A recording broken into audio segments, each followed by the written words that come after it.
Hola, everyone. Let's start healing. I'm Adrienne Murchison, and I am bringing you a remastered episode from week 13. Our guest that week was Nadir Muwwakkil. And although I've heard from a good many of you how much you enjoyed Nadir and what he brought to the podcast that week, it's been nagging at me that the beginning of the episode it was a little distorted. So here we are again with Nadir. Let's start healing. So our guest today is such a wonderful spirit. He's someone I have known for a long time. His name is Nadir Muwwakkil. And Nadir has this way of connecting with people. Well, first of all, he's such a kind soul, and he has a way of getting you to unlock things within yourself. He's going to talk to us about how we can get out of our own way for personal healing and also how we can connect with other people. This is actually what he does for a living in corporate America. He's a corporate trainer and he works with business leaders and helping them to connect with their staff. He unlocked something for me years ago around trust. And at the time, I was really not interested. I was not interested, and I was like, "What are you talking about?" But I was in a conversation at his home with he and his now wife, Jazz Jones, who was interviewed in our podcast episode 3. And I was talking to them, I think, about a past relationship or relationships in general and my perspective at that time on men. And I might have been a little jaded. And Nadir was across the room and he said something to the effect of around trust to a comment that I had brought up that. Maybe I'm having a problem trusting men because, or these boyfriends that I had in my past because they didn't trust me. And I thought, and I said, what are you talking about? I am very trustworthy. What do you mean?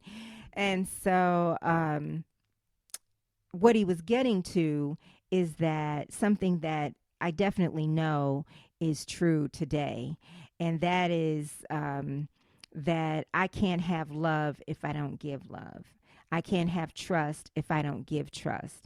It's become very true and significant along my spiritual path and journey. And so Nadir was the first person to spark that shift in my thought process around that. So let's meet him. Let's get started and let's start healing. Welcome, Nadir. Thank you. My pleasure. You know, I've told you I wanted you to be my first interview, but I Really? finally got you. I finally roped you in. Well, I'm glad I'm here. So, Nadir, would you share with us your spiritual path? How would you describe it? Well, my dad was a Church of God in Christ pastor. And so I grew up in the church. I can't really say I got all the philosophy and the dogma, but what I did get was that my dad was a really good man. Mm-hmm. And he served people and he was very sincere. And so I got a sense that there was something real there, even though the dogma part of it. So you didn't connect with I didn't. You didn't connect with God. I felt like I connected with God, but I didn't understand all the stuff that was being said about him. Mm. And so I have been on a search my entire life for that.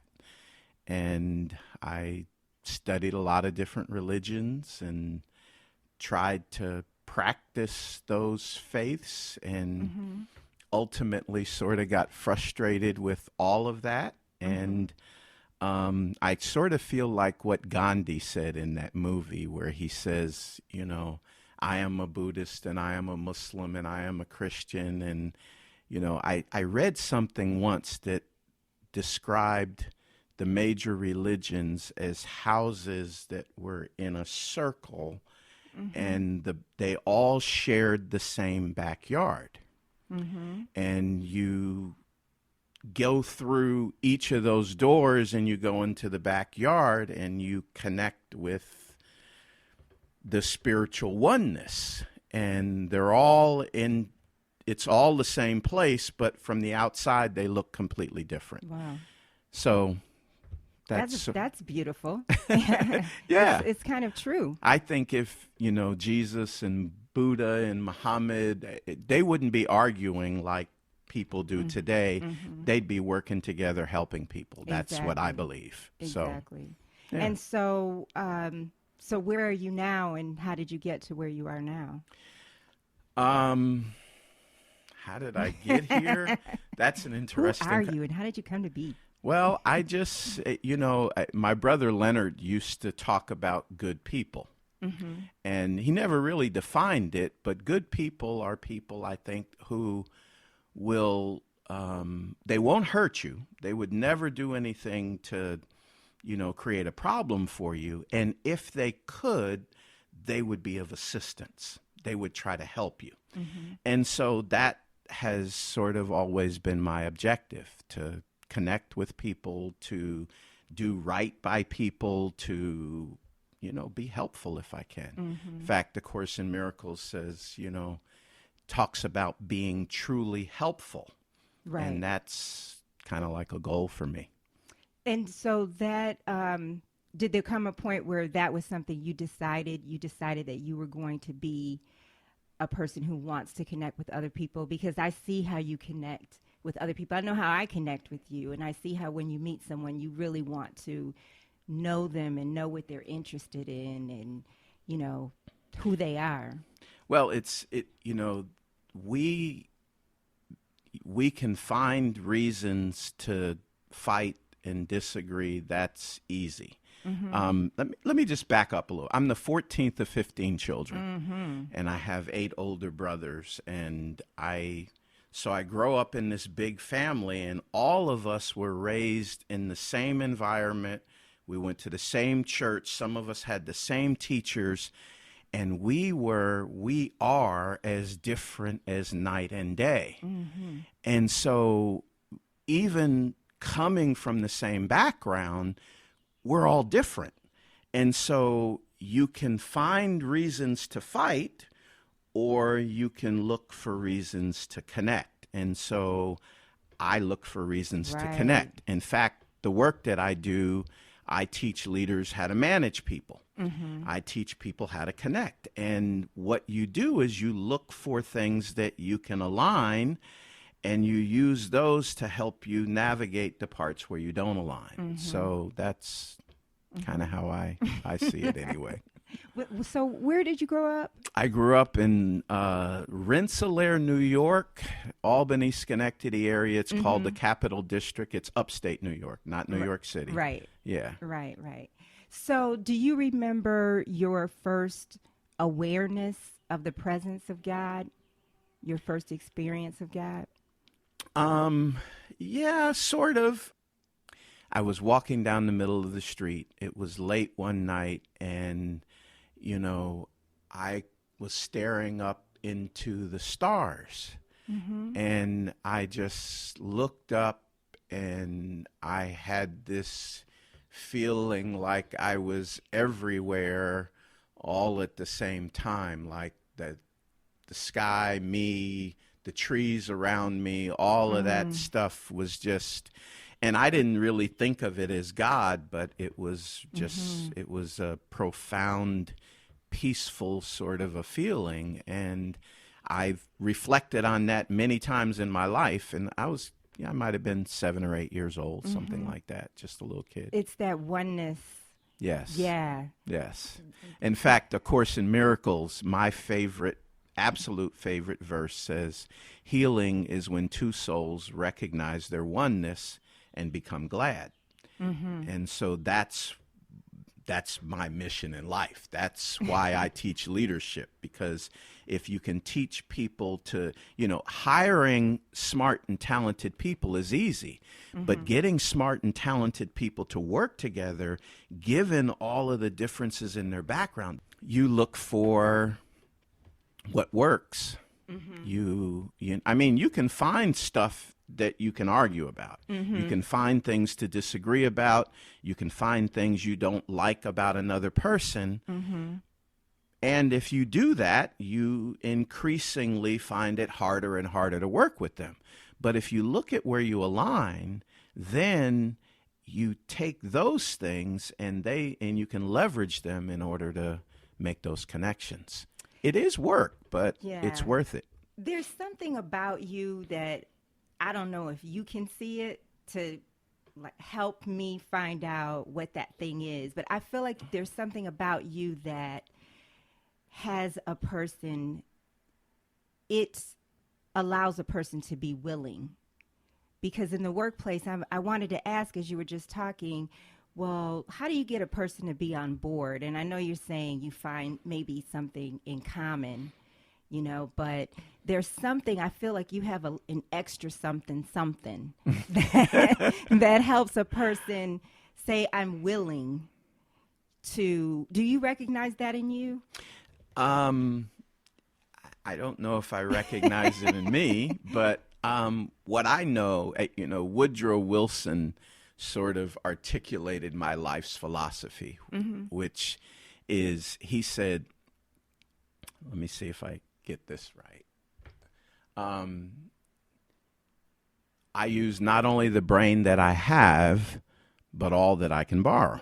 And so I like that. If I think about that, no matter how good I am or how powerful I am or how effective I am, if I borrow one piece of insight from every person that I interact with, that makes me more valuable. It gives me a better ability to connect with more people. And so what I try to teach is that it actually represents your best interest to connect as effectively as you can with all of the people that you, quote unquote, have to deal with. Right. Meeting people and connecting with them is an opportunity, and it expands your ability to be successful and do what you want to do in life. As you're talking, I'm thinking about how you introduced me to, if you don't mind talking about the Sedona method very briefly. Do you mind talking about that for a second? Sure. The Sedona method is it's basic. I mean, it's deeper than this, but the simple thing is it's just a couple of questions, right? Could I let this go? Now that's interesting. Is it possible for me to let go of maybe my judgment of you or my irritation with you? The next question is, would I let it go if I could? Right. Now that's interesting, because sometimes I don't want to let it go, and then the last question is when. Now, my son-in-law is the calmest person I have ever met. He just doesn't get ruffled about anything. He sort of takes a deep breath and relaxes, and then he says what his opinion is. I've literally never seen him upset or angry. Now, maybe he does get that way, but I haven't seen it. So I look at him and I say, man, I would like to be more like that. Right. And so by having a role model, if you will, and then the Sedona method kind of gives you a way to get there, because if you stop and think about it, let me just back up and tell you a different story. I was talking to a friend of my son's, and he was talking about a friend of his who was having what he called baby mama drama. In other words, his ex was using the child as a challenge and wouldn't let him see him and stuff like that. And so I asked him, I said, well, how does he treat her? And he said, oh, she ain't all that. And he started describing. And I said, well, he may not like his boss either, but he doesn't treat his boss disrespectfully. Exactly. So we have an ability to check those emotions that come up, but the challenge is, am I motivated to do it? Right. And so could I let it go? Well, yeah, because if I thought about my mom, there's no way I would express the negativity that sometimes comes out of my mouth. So we could let it go. Right. Would I? That's about the intention part of it. And so just asking the questions, sometimes you may say no, but just the awareness in your system, it allows you to kind of quiet yourself down. It does. And it seems like it wouldn't, I mean, if you just look at it at face value, if you just look at it at face value, oh, that's not going to do anything. But it really does. It really does. And the way that I look at it is when it's, could I let this go? Would I let this go? Right? And so when I say, would I let this go? Then I say to myself, am I willing to let this go? And that's the thing. It releases something. If I'm even just a little bit willing, it releases something. Yes. And there's a video on YouTube that after you introduced me to it, I went to this video from like the 1990s, 1998, and he was doing, what's his name? Hale Dwoskin. Hale Dwoskin. Yes. So he was doing a meditation basically, and I literally wrote down everything he said, which I can't stand doing that. It just takes so long. But I wrote down everything he said so that I could use it. And at the time, I was going through some heartache, and I didn't want to face these things because he would ask questions like, did this person try to control you or challenge you in any way? Or did you try to control or challenge this person in any way? It was, and there's a resistance to answering it honestly, but you're just dealing with yourself. So why not just be honest? And it helped me to heal so much faster. It really, really did. And by the end of this meditation, so say in the beginning of it, I'm feeling a little funky, right? About this person, about myself. And then by the end of me reading and meditating and focusing on these words, he's in a place of love, with his words. And I feel differently inside. Yes. So. And it's very powerful. Even just a little bit of movement means that I can shift things. I remember, and it was a speech that I heard many, many years ago, and the person described someone coming up behind you and sticking a gun in your back, and what happens in your nervous system when that happens. And then you turn around and you figure out it's only the person's finger. Right? Yeah. So our system does what it's trained to do, right. And it's based on how you perceive things. So what you recognize is you have a lot more control over how you process things. It takes practice. It does. But, that's if you want the peace, which I do, right, then it's worth it to practice things that put you in that peaceful state. And the Sedona method is a nice system, as well as there's a lot of other strategies too. And you meditate regularly. Yes. Right? How often do you meditate during the course of a day? I try to meditate twice a day. I don't always, but typically very first thing in the morning before I get involved in anything else. I meditate, and then I also have guided meditation tapes that I use at different times. And so my strategies are different. I learned transcendental meditation probably 30 or 40 years ago, and I do that sometimes. But, basically it's, can I quiet my mind? And, if you can quiet your mind in the middle of turmoil, you respond better. Right. In fact, one of the things that I say in my leadership training is you can react based on your conditioning, or you can respond based on what represents your best interest. And typically, my background, my thoughts, I may get agitated over something, but if I act agitated with my wife, it usually doesn't turn out well.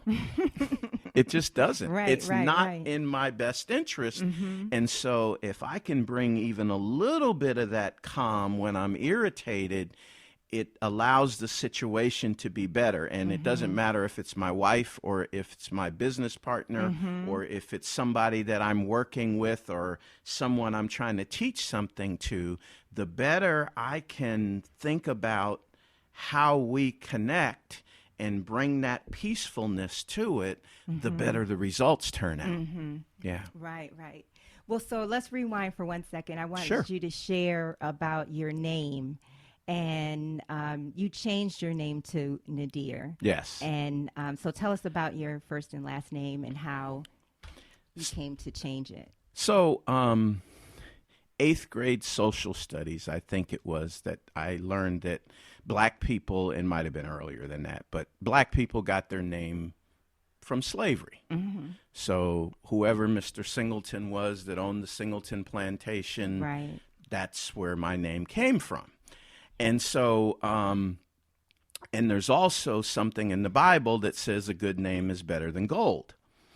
And so I put those two ideas together and I said, one day I'm going to change my name. And I was strolling through a book with African and Arabic names in it, and it had the name on one side and the meanings on the other side.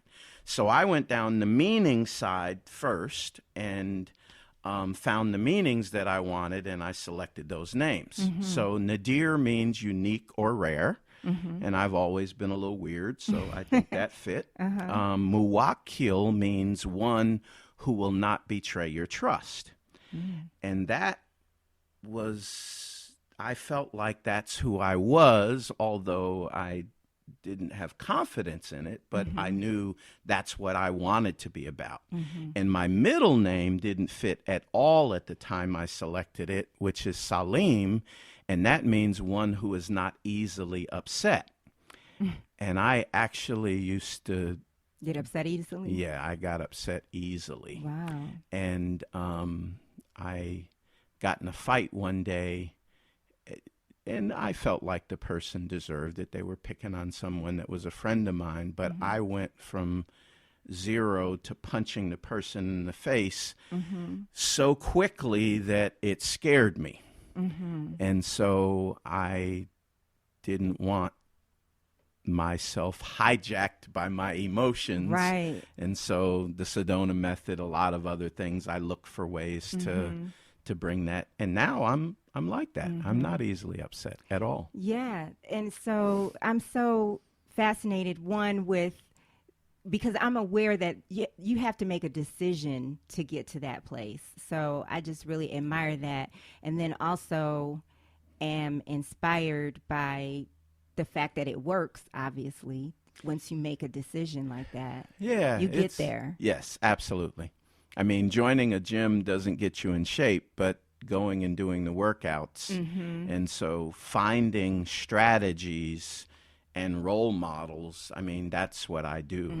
If I see characteristics that someone else displays that I'd like, how do I learn to do that? And what's interesting is we learn to be who we are. We don't come here Right. angry, upset, or whatever, all of that is learned by our environment. And so I can take over the direction of my learning rather than just allowing how I happen to grow up to dictate how I am. And so, But also, I'm fascinated that you weren't attached to your birth name because most of us are attached to our names. I mean, other people change their names, but you weren't attached to it, right? Or am I wrong? well, I not attached to it. You're right, because I obviously let it go. Which, interestingly enough, people ask me, "How did your family react?" And I remember the first time I told my dad that I think you should use my new name. And my dad said, "To tell you the truth, Ronnie, I don't care too much for that new name." And I explained to him how I selected it and what it meant. And he said, "Well, you've always been level-headed, Nadir." And so from there forward, it was fine. That's So, really sweet. yeah. Wow. Well, so you're married to Jazz Jones, Yes. who was a guest on an earlier episode of Yes. Let's Start Healing.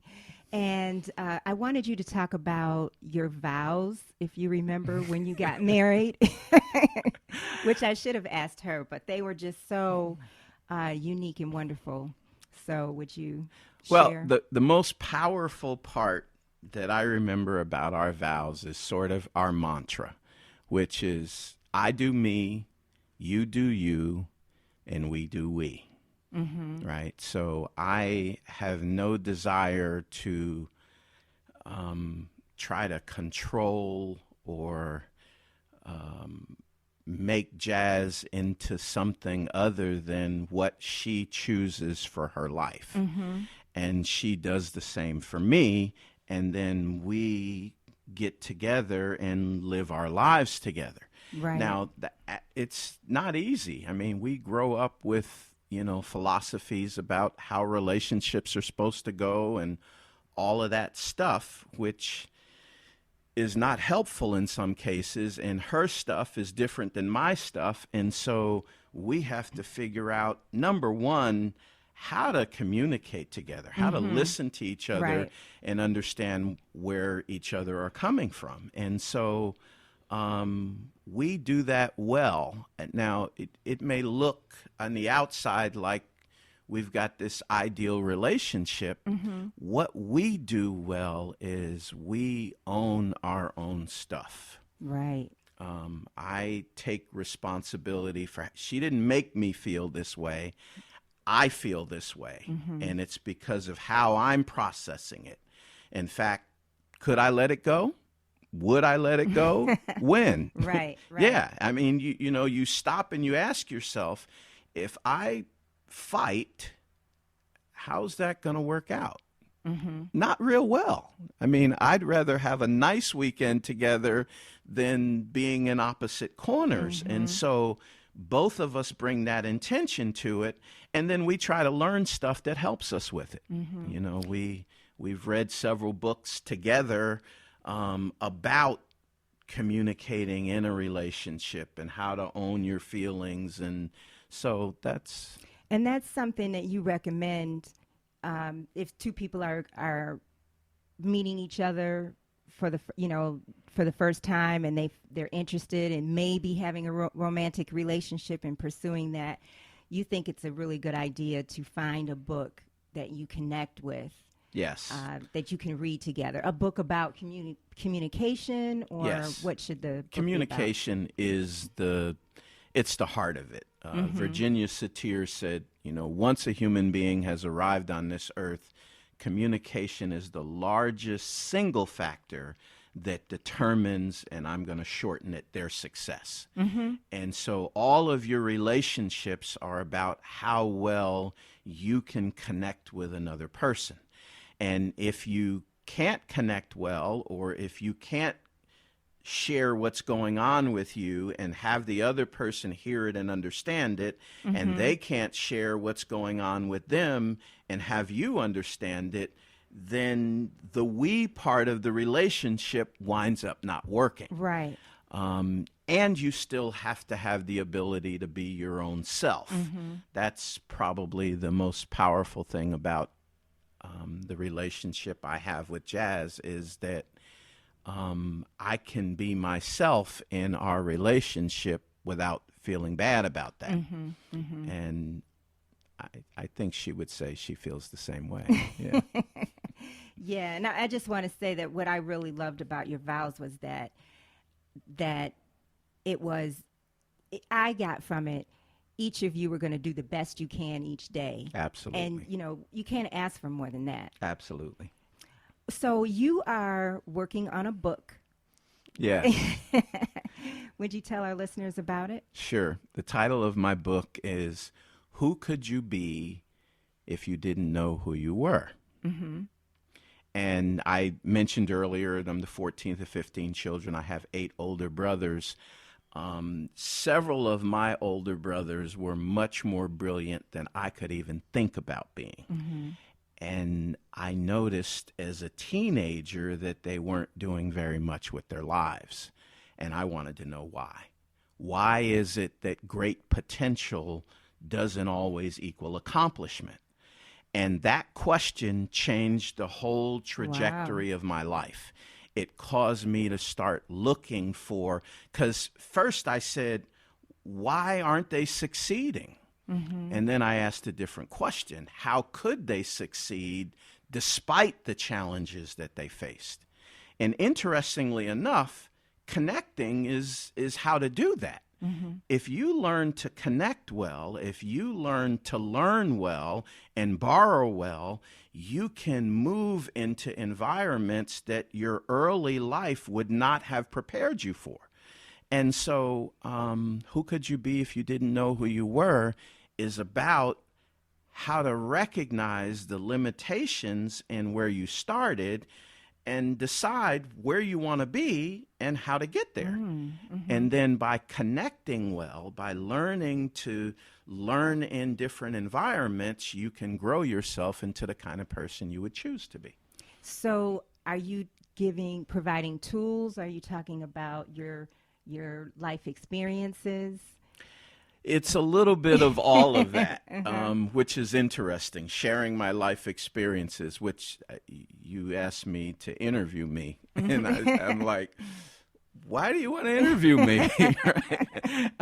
You know, in fact, you'll notice I talk more about other people than I do about myself. Because once I learn who they are, then I know a little more about how to connect with them. And most it's people, a deflection. Yeah, in a way it is. And it's a fascinating journey.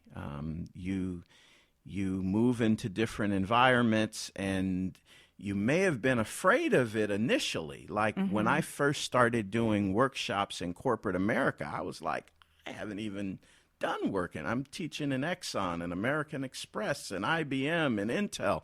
I'm teaching in environments like that. And I was like, me? Working there? But what you find is everybody brings, when you can teach people how to connect, that's something that's needed everywhere. That's emotional intelligence, yes, isn't it? It is. I mean, it is. Because it's something, I said that because it's something that's not about, you know, how great of a business person you are or how educated you are. It's about connecting through being a human being. It's being willing to listen. I think it was Covey. In fact, Jazz was a Covey trainer. And when we met, she heard me give a speech where I quoted Stephen Covey, who said, seek first to understand before being understood. Well, that's pretty powerful, because if you understand who the other person is, right, now you know how to be understood. And so it's an important process. And when more people do it, if you do it even only in your own network, you know, think about who your most important relationships are. You may have a significant other. If you have a job, you have a boss, and you have other people that you have to work with to get that job done. You have friends and family and people in your life. And so if you seek to understand who they are and make valuable connections with them, then you enrich whatever it is that you do together. Right. You will be right. more effective in doing that, and you expand your world. That's how you become who you choose to be. And at the same time, the more people you do connect with, the more you can connect with, and it provides that healing impact on the world. I think a lot of the reason that we fight is that we don't understand each other. Nations, religions, people. We don't understand that we could find common ground if we looked for it and if we chose to. Right. And so the heart of my system of success is the ability to connect, because if I borrow something from you, now I've expanded myself.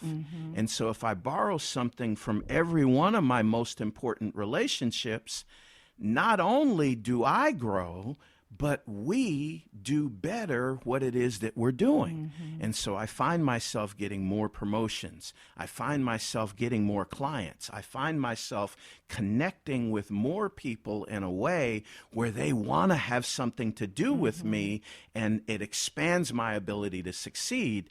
And at the same time, I think it heals our world. That's what I think is missing, is the ability to understand each other and to figure positive ways to work together. And so it's good. So do you have a desire to be understood? I do. I ask that because I'm connecting with so much that you're talking about, so I'm thinking about myself. So I'm like, if I have this desire, I'm wondering if you. I also think you're very curious. I'm very curious too. Yes. So. Yes. So you have a desire to be understood, and that feeds into what you're talking about.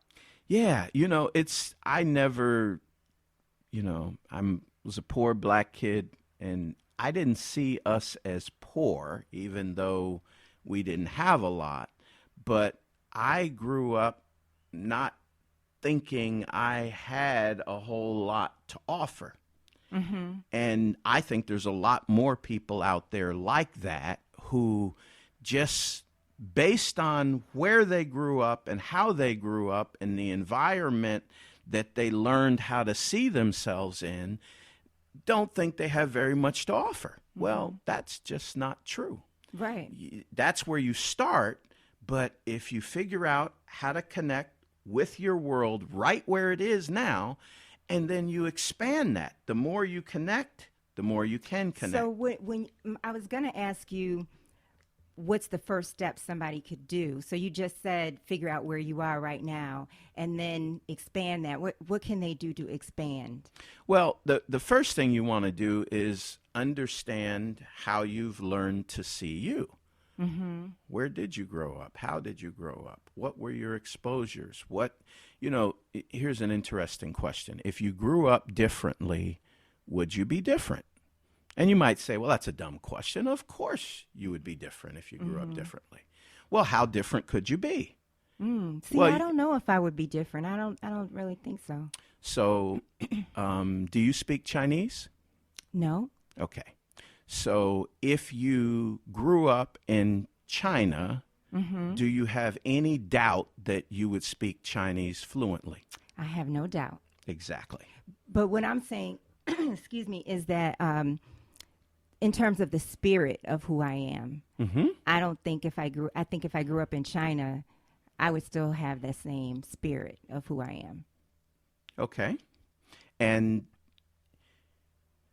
so I didn't say your spirit necessarily would be different, although you might have a deeper understanding of spirit, or you might have less of an understanding of spirit. I might be shaped differently, is what you're saying, by my life experiences. Exactly. Okay. And so your life experiences determine how you interact with the world, determine what you think is right, what you think is wrong. And if, strangely enough, I thought about this. I read Donald Trump's book, The Art of the Deal, many, many years ago because I thought I was going to make my money in real estate. And Donald Trump, when he was at the age I was at the time, and I'm about to buy my first property and I'm scared to death.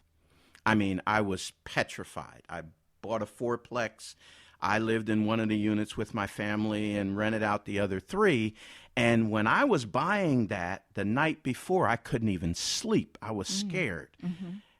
Well, you were scared of it. What? I didn't know what would happen. It was my first major purchase.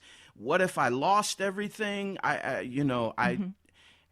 the same age that I was then, Donald Trump owned multi-millions of dollars worth of real estate.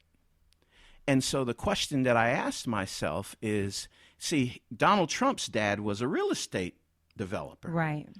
I said, if I had grown up in the same house Donald Trump grew up in, would I be afraid? I probably wouldn't. Right. So it's a matter of exposures. My exposures teach me who I am. And when you shift your exposures and you change your exposures, you change how you operate and you change the results that you get. Right.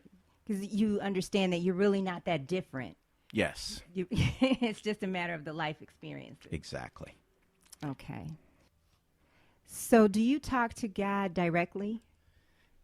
Yes. I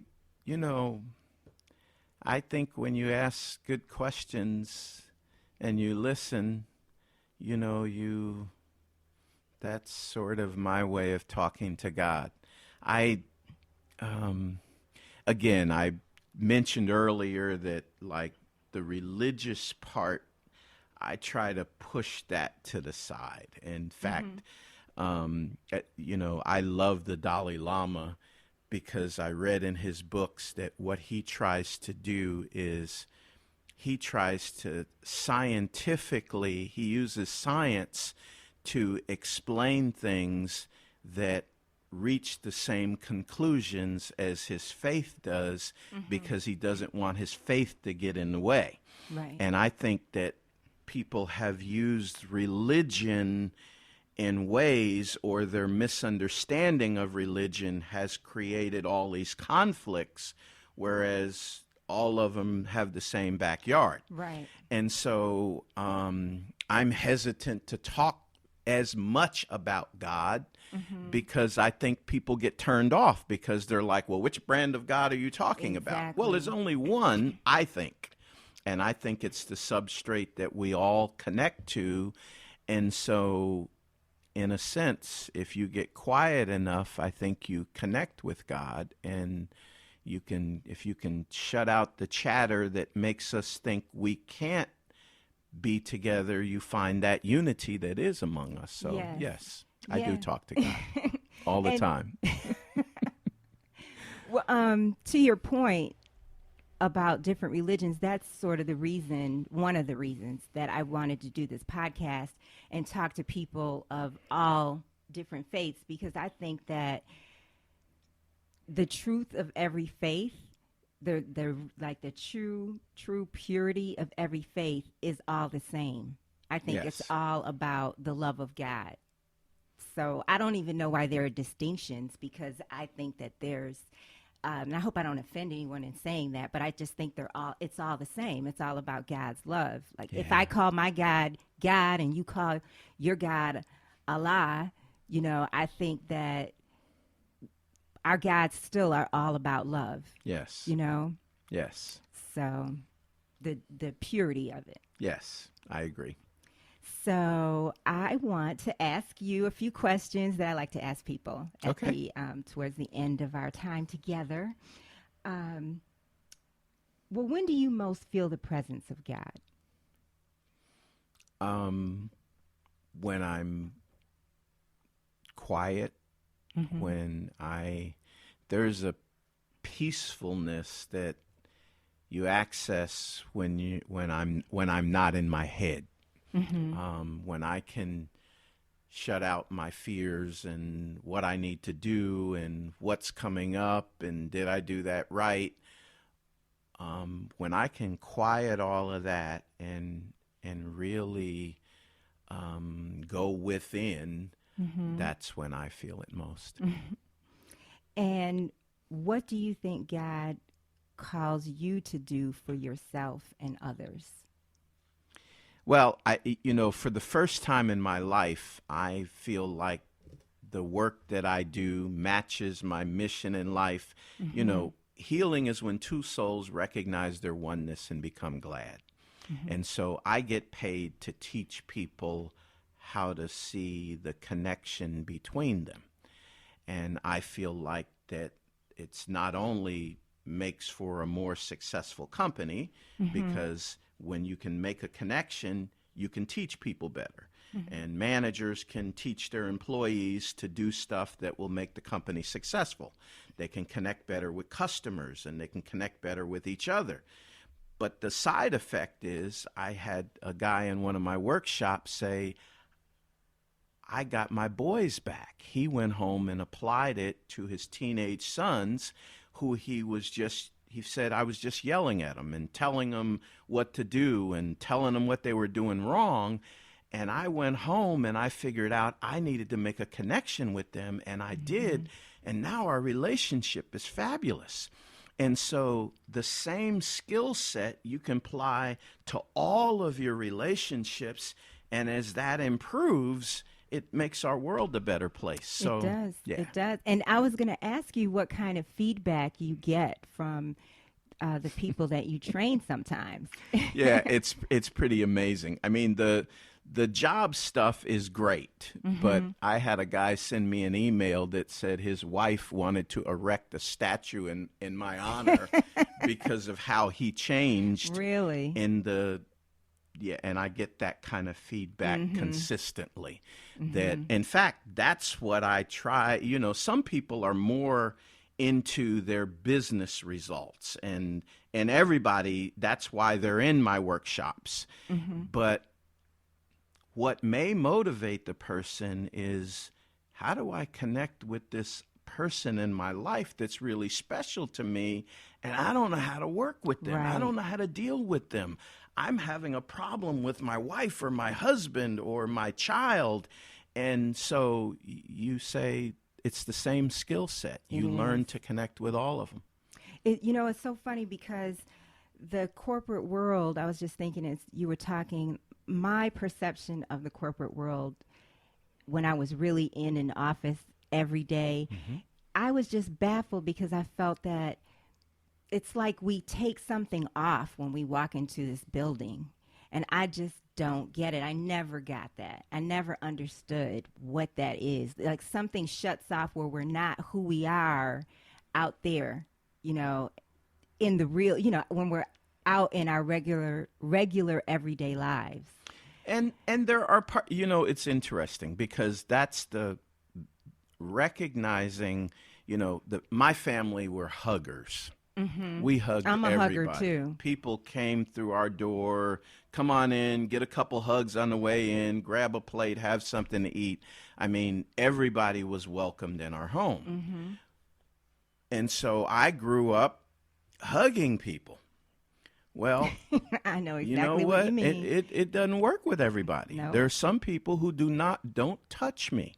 I like you, but don't. And so it's recognizing what part of me I can share with you for us to have that connection.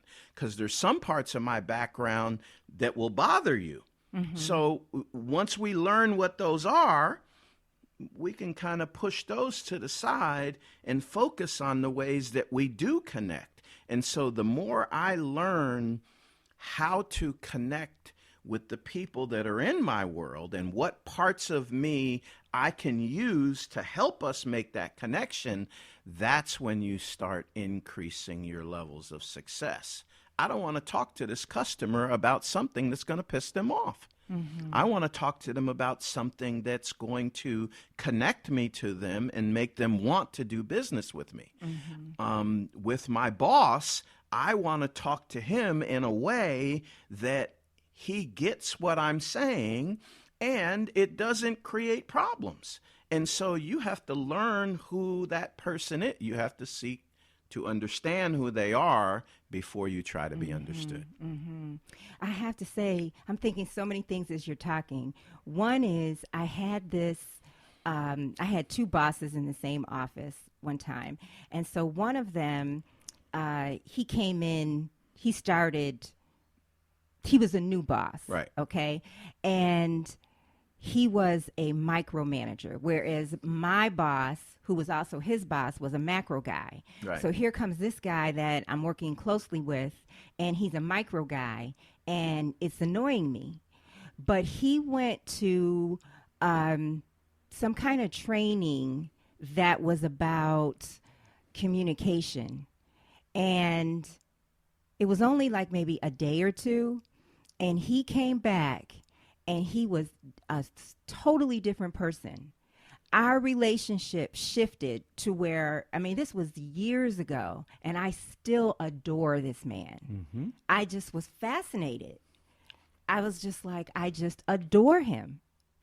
You know, what's interesting is that micromanaging style that you disliked, someone two desks over from you would really appreciate that and maybe needed it, right? And so the challenge when you're managing a bunch of people is you're not managing you. And so it's like a combination lock or a password. You got to have the right kind of way of understanding who you're dealing with so you know what strategy works. Obviously, he shifted to a strategy that worked for you. Right. Yeah. So what if you're trying to communicate with someone who doesn't, you can't figure out how to, pardon me, to connect with them? Like it doesn't work, like the strategy that you're using. Like they don't seem to be able to bend in their perception of you. Or they seem to keep you at a distance, say in the workplace, but you want to have sort of a better camaraderie with them. Well, the challenge is are you saying you want to hug them and they're not a hugger? Not literally, but kind of. Yeah, and so the challenge is recognizing that you can't have the same kind of relationship with everyone. You know, with some of them, you're judging it from your perspective, but from their perspective, it may seem like a really good relationship. You know, I'm the 14th of 15 children, and I worked with a guy that was an only child.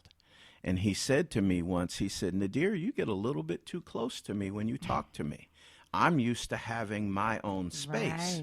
Right. And so what I do is I make the adjustment so that they are comfortable working with me wherever they are. And then we get better results together. Right. And so I allow myself to do the flexing if I can, and then maybe I can, after they really feel heard and understood, I may be able to show them a little more of what I prefer and see if they're interested. Right. But I got to understand them first. Right. Okay, so moving on to our next question. Tell me about a time when you had a miracle or a blessing that you knew. It was an experience you had, something that happened that you knew that was God. I had nothing to do with that happening. I guess the clearest example was meeting Jazz. I was married twice. I had 3 long-term relationships that lasted about 37 years. I had decided I didn't know how to do this. I'm not good at it. It's not going to happen for me. Never getting married again. But I kept, studying relationships and thinking about it and, so I'm in Houston giving a speech she's passing through Houston. A friend of hers invites her to come to my talk. We actually met going to plug parking meters and said hi to each other. I was the keynote speaker. We started talking. I bought her book. I mean, we were both in different places, but we came together, and it was divine. It's pretty amazing. 12 years later, we're still having a great time together. We are married. I didn't do it. That was not you. God did that. No, that was not me. So would you say that you are a healer or a seeker or both? Yes. Yes to both? Yes.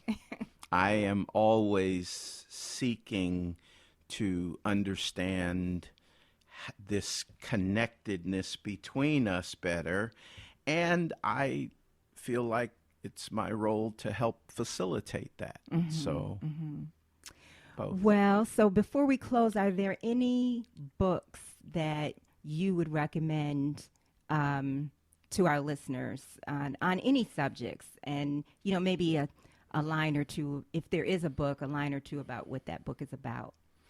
So I'm about connecting. I read a book many years ago called How to Start a Conversation and Make Friends. It's a very, very simple book that talks about how to find what connects you with another person just by asking questions. Their subtitle of the book is How to Become a Great Conversationalist, but the reality is you're not really talking so much. You're mostly asking questions so that you understand where the connections are. It's a simple book. You can probably read it in an afternoon, and it will help you improve your relationships.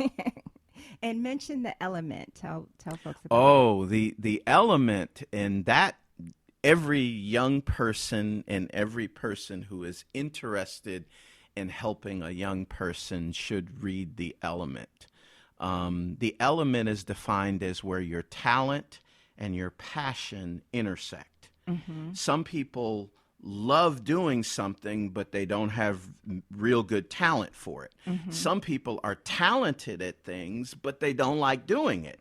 When you find the area where both of those come together, that's where you're going to have the highest likelihood of succeeding, because you love doing it and you're good at it. And I found my element. So that's and what who I is do. the book by? Robinson is his last name. Oh gosh, it's on the top of my the last name Ken Robinson. Ken Robinson. Sir Ken Robinson, yeah. Well, Nadir, thank you for doing this. My pleasure. Thank you for joining us. Remember to like us on Facebook, follow us on Instagram, listen to all of our episodes on our podcast channel on YouTube and Apple Podcasts, and send me that email at letstarthealingpodcast@gmail.com. Let's start healing.